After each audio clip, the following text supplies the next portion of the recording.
เริ่มทำข้อสอบได้ครับ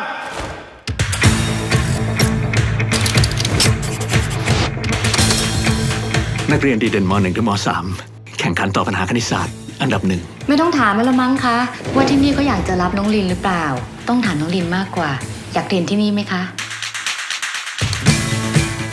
นี่ขนาดเรียนพิเศษเป็นอาทิตย์แล้วนะแม่งก็ยังไม่รู้เรื่องเหมือนเดิมอะ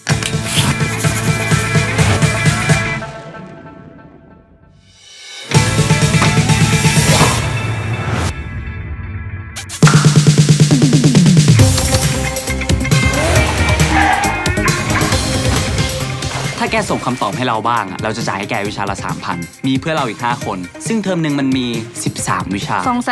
234,000 เราจะใช้เพลง4เพลงเป็นโค้ดแทนกอขอ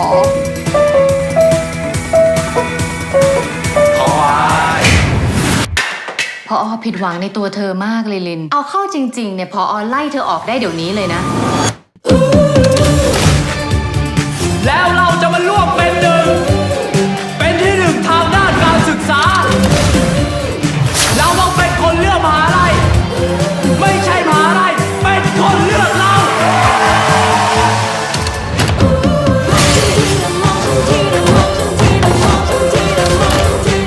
แกไม่คิดบ้างเหรอว่าแกก็มีส่วนที่ต้องรับผิดชอบด้วยอ่ะ